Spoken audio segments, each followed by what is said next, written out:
ഭഗവത്ഗീത 2-ാം അധ്യായത്തിലെ സാഖ്യയോഗത്തിൽ കൂടി നമുക്ക് സഞ്ചരിക്കാം. കൃഷ്ണൻ എത്ര ചടുലമായിട്ടാണ് അർജുനൻ്റെ മനസ്സിലേക്ക് ഓരോരോ ചിന്തകൾ കടത്തിവിടുന്നതെന്ന് നമ്മൾ കാണുന്നുണ്ടല്ലോ. ആദ്യം പറഞ്ഞു ദേഹം എന്താണ്, ദേഹി എന്താണ്, മരണം എന്താണ്, ഇതിനെക്കുറിച്ച് ഒരു സമഗ്രമായ ചിത്രം കൊടുത്തു. അതിനുശേഷം പിന്നെ പറയുന്നത് നമ്മൾ കണ്ടു, എന്താണ് നിൻ്റെ ധർമ്മം എന്താണെന്നുള്ളതിനെക്കുറിച്ച്. അതിനെക്കുറിച്ച് കൂടുതൽ പറയുകയാണ്, നമുക്ക് കേൾക്കാം. 35-ാമത്തെ ശ്ലോകം.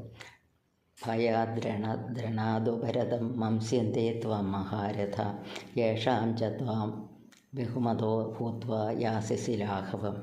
ഭയം മൂലം രണം എന്ന് പറഞ്ഞാൽ യുദ്ധം.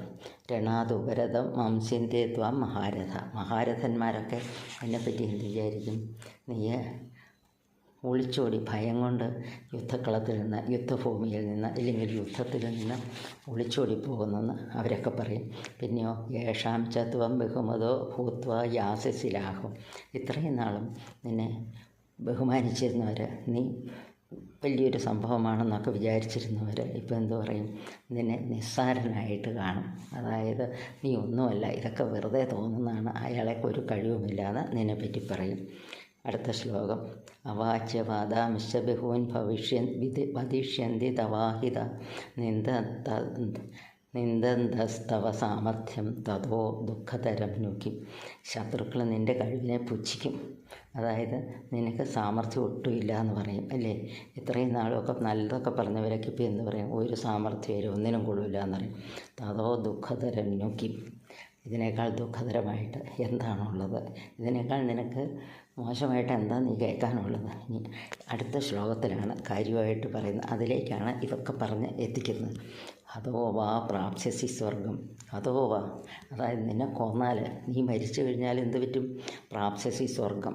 കാരണം പറഞ്ഞില്ലേ, സ്വർഗദ്വാരം അപാവൃതം എന്നൊക്കെ. സ്വർഗത്തിലെ വാതിലൊക്കെ തുറന്നിട്ടിരിക്കുക എന്ന് പറഞ്ഞില്ലേ. അപ്പം ഒരു വിഷമവുമില്ല, പെട്ടെന്ന് സ്വർഗത്തിലേക്ക് പോകാം. ജിത്വാ വാ ഓക്ഷ്യസേ മഹിം. ജയിച്ചാലോ, ഈ യുദ്ധം ജയിച്ചു കഴിഞ്ഞാൽ നിനക്ക് ഈ രാജ്യത്തെ, ഈ ഭൂമിയിലെ എല്ലാ സുഖഭോഗങ്ങളും ആസ്വദിക്കാം. അതായത് യാഗങ്ങളുമൊക്കെ ചെയ്ത് അങ്ങനെ ചക്രവർത്തി പദത്തിൽ അശ്വമേധമൊക്കെ കഴിച്ച് അങ്ങനെ ചക്രവർത്തി പദത്തിൽ വരെ നിനക്കെത്താം. അതുകൊണ്ട് തസ്മാതുത്തിഷ്ഠ കൗന്ദയ. നീ കൂടുതലൊന്നും ആലോചിക്കാനില്ല.